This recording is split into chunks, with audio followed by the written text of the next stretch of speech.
街上大小朋友都戴起口罩，大年初二原本应该热闹的街头却变得非常冷清。除了天气突然变冷，还有这个原因。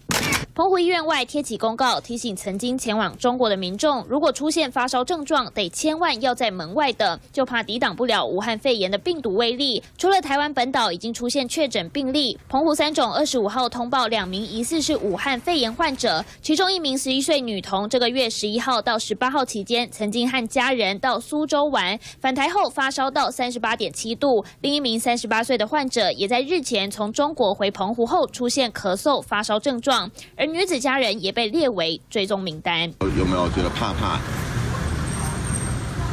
有一点吧。台湾开始我们就一直在戴，怕被传染，对吧？